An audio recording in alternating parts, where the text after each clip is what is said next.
साल था 1983 जब आर्कियोलॉजिस्ट्स की एक टीम गुजरात के ढबारी गांव के पास अरब सागर में कुछ एक्सप्लोर कर रही थी। समुद्र की 130 फीट की गहराई में जाने के बाद वो जो देखते हैं वो सचमुच चौंका देने वाला था। वो बिना देरी किए बाहर आते हैं और अपने बॉस को फोन लगाते हैं। कुछ देर तक रिंग जाने के बाद उधर से आवाज आती है, हेलो। इसके बाद कोई आवाज नहीं आती क्योंकि हैरान परेशान आर्कियोलॉजिस्ट्स बिना रुके वो हाल सुनाना शुरू करते हैं जो उन्होंने समुद्र में देखा, और उसे सुनते ही बॉस के हाथ से फोन छूट जाता है। आखिर उन्होंने समुद्र में ऐसा क्या देख लिया कि उन्हें ठंड में भी पसीने आ गए, जिसे जानकर बॉस भी कुछ बोल नहीं पाए। जानने के लिए चलिए हमारे साथ अरब सागर की उसी गहराई में। समुद्र में उठती इन लहरों को देखिए, जिनमें जितना शोर है उसके अंदर पसरा है उतना ही सन्नाटा, और उसी सन्नाटे में दफन है न जाने कितने ही रहस्य। समुद्र के नीचे आज भी कई ऐसे राज दबे हैं जिनके बारे में किसी को कुछ नहीं पता। कुछ सालों पहले अरब सागर की गहराई में ऐसी ही एक साइट खोजी गई जिसे देखकर हर कोई हैरान था। दरअसल वो एक भरी पूरी नगरी थी, ऐसी नगरी जो इतनी खूबसूरत थी कि जिसे कोई एक बार देख ले तो बस देखते ही रह जाए। ऊंची ऊंची दीवारें, बड़े बड़े गेट और उन पर की गई नक्काशी, सड़कें, भव्य महल, पूरा वेल प्लान्ड शहर जो आज के शहरों को भी पीछे छोड़ दे। समुद्र की गहराइयों में ऐसी नगरी देखकर आर्कियोलॉजिस्ट्स हैरान थे। आखिर ये नगरी यहाँ पहुंची कैसे और ये कितनी पुरानी है, ये अब सवाल उनके मन में भी थे, जिनका जवाब ढूंढने के लिए उन पत्थरों के सैंपल लिए गए और कार्बन डेंटिंग से पता चला कि वो पत्थर महाभारत काल के हैं, और ये वही नगरी है जिसके बारे में महाभारत में भी बताया गया है, यानी श्री कृष्ण की नगरी, द्वारका नगरी, जिसे भगवान श्री कृष्ण ने समुद्र किनारे बसाया था। अब आप कहेंगे कि हमें कैसे पता कि यही द्वारका है? इसका क्या प्रूफ है?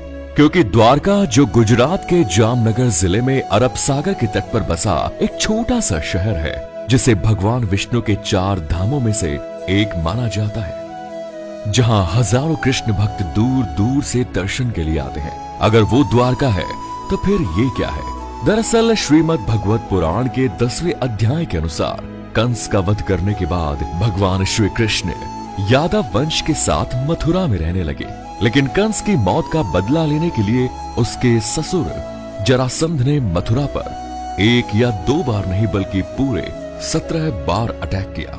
बार बार हो रहे इन आक्रमणों से न केवल मथुरा की प्रजा परेशान थी, बल्कि श्री कृष्ण भी दुखी हो चुके थे। इसीलिए उन्होंने अपनी प्रजा की रक्षा के लिए मथुरा से कहीं दूर जाना ही सही समझा, और वो अपने परिवार और पूरी प्रजा के साथ मथुरा से 1285 किलोमीटर दूर अरब सागर किनारे जा पहुंचे, और उन्होंने विश्वकर्मा को समुद्र के ऊपर एक नगरी बनाने का आदेश दिया। लेकिन समुद्र देव की मर्जी के बिना ये पॉसिबल नहीं था, इसलिए भगवान श्री कृष्ण ने समुद्र देव की पूजा की, जिससे खुश होकर समुद्र देव ने अरब सागर के बीचों बीच 12 योजन यानी करीब 153.6 किलोमीटर धरती गिफ्ट की। इसी भूमि पर भगवान विश्वकर्मा ने विशाल द्वारका नगरी का निर्माण किया। ये एक ऐसी नगरी थी जो आज की वेल प्लेन्ड सिटीज को भी मात दे सकती थी। ऊंची दीवारें, बड़े दरवाजे, बगीचे, तालाब, सोने के महल, सब कुछ बेहद ही खूबसूरत तरीके से बनाया गया था, और इसी नगर के बीचों बीच था श्री कृष्ण का महल, जो बेहद आलीशान था। पूरे यादव वंश और पूरी प्रजा को यहाँ पर बसाने के बाद श्री कृष्ण वापस मथुरा गए और जरासंध से युद्ध किया। उनका वध करने के बाद वो अपने परिवार के साथ हंसी खुशी रहने लगे। लेकिन कहते हैं ना, यहाँ कुछ भी कांस्टेंट नहीं रहता, सुख दुख आता रहता है, और श्री कृष्ण भी इसी चक्र का हिस्सा थे। दरअसल कुछ समय के बाद पांडवों और कौरवों के बीच युद्ध शुरू होता है, जिसमें भगवान कृष्ण अर्जुन के सारथी बने। 18 दिनों के भीषण युद्ध के बाद आखिरकार पांडवों की जीत हुई, और यहीं से शुरुआत हुई खूबसूरत नगरी द्वारका के सर्वनाश की। दरअसल महाभारत के स्त्री पर्व के अकॉर्डिंग माता गंधारी ने जब अपने 100 पुत्रों के शव देखे तो वो ये दुख नहीं सह पाई और उन्होंने भगवान कृष्ण को अपने बेटों की मौत का जिम्मेदार ठहराते हुए उन्हें श्राप दे दिया कि जैसे उसके वंश का विनाश हुआ है, ठीक वैसे ही 36 साल बाद तुम्हारे वंश का भी ऐसे ही विनाश होगा।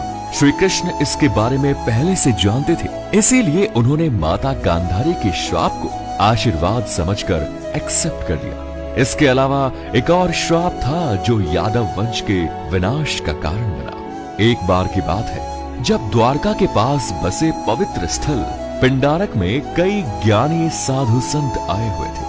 उन्हें देखकर श्री कृष्ण के पुत्र सांब ने अपने दोस्तों के साथ मिलकर ऋषि मुनियों के साथ शरारत करने की सोची।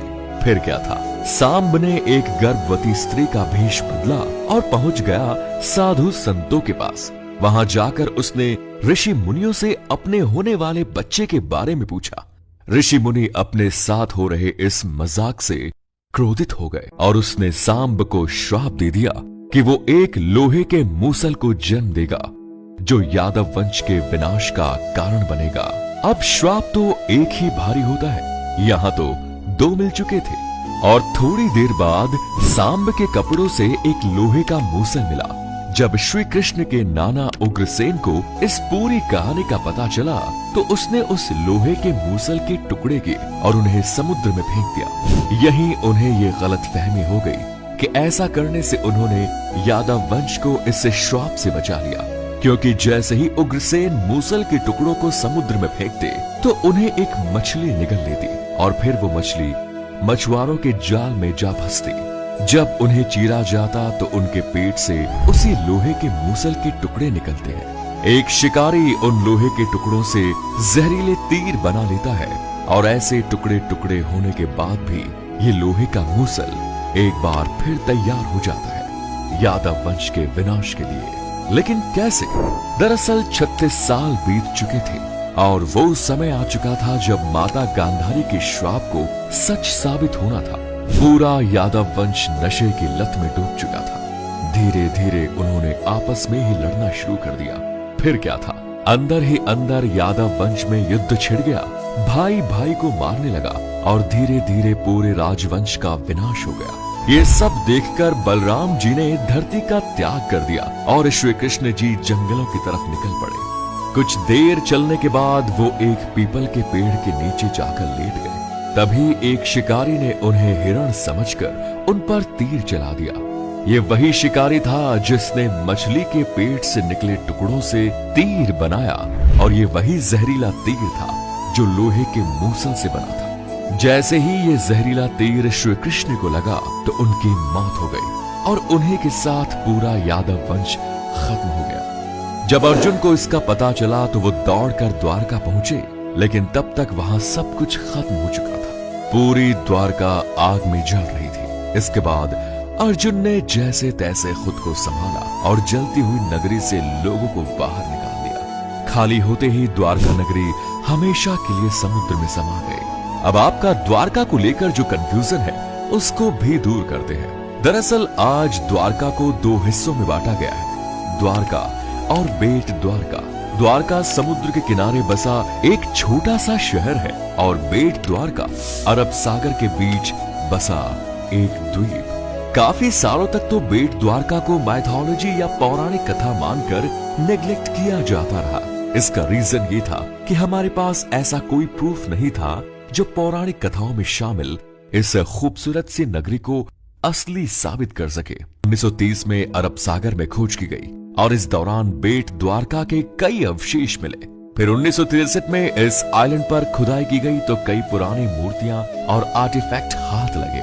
फिर कई इंटरेस्टिंग थ्योरी सामने आई जो इस बात का सबूत थी कि श्री कृष्ण बेट द्वारका में अपने परिवार के साथ रहते थे। लेकिन ये छानबीन यहीं खत्म नहीं हुई और 1983 से 1990 के बीच under water archaeologist doctor S.R. Rao और उनकी टीम ने इस मिशन को कंप्लीट करने का बीड़ा उठाया। ये टीम काफी दिनों तक खोजबीन में जुटी रही। इसके बाद उन्हें पानी के नीचे एक खूबसूरत नगरी के अवशेष मिले। लेकिन यहाँ पर भी सवाल वही था कि क्या सच में समुद्र की गहराई में जो अवशेष मिले हैं वो श्री कृष्ण की नगरी द्वारका के ही थे? इसका पता लगाने के लिए आर्कियोलॉजिस्ट्स ने उन पत्थरों की कार्बन डेंटिंग की। कार्बन डेंटिंग से करीब 50,000 साल पुराने किसी अवशेष के बारे में पता लगाया जा सकता है कि वो किस युग का है। डॉक्टर नरहरि आचार्य ने महाभारत में मेंशन ग्रहों की स्थिति एस्टेरॉइड्स के जरिए ये कैलकुलेट किया कि महाभारत का युद्ध 3120 बीसी में बसा हुआ था और महाभारत के अनुसार उसी युग में ही द्वारका का भी निर्माण हुआ। जब पत्थरों की कार्बन डेंटिंग की गई तो पता चला कि ये पत्थर उसी समय के हैं, लेकिन पत्थरों का क्या है, वो तो किसी भी युग के हो सकते हैं। और इससे ये कैसे पता चला कि ये द्वारका के ही अवशेष हैं? इस बात को प्रूव करने के लिए आर्कियोलॉजिस्ट्स कूद गए अरब सागर में और समुद्र में मिली इसी नगरी का एरिया मापना शुरू कर दिया। और शायद आपको जानकर हैरानी होगी कि इस नगरी का मेजरमेंट 12 योजन यानी 153.6 किलोमीटर का था। भागवत पुराण के अनुसार ये उतनी ही जमीन थी जितनी समुद्र देव ने श्री कृष्ण को द्वारका बसाने के लिए दी थी।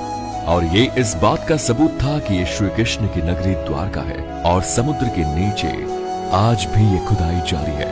तो ये थी कहानी श्री कृष्ण की नगरी द्वारका नगरी की। उम्मीद है आपको इससे काफी कुछ सीखने को मिला होगा। बहरहाल वीडियो पसंद आई तो लाइक करें, शेयर करें और हाँ, चैनल को सब्सक्राइब जरूर करें। धन्यवाद।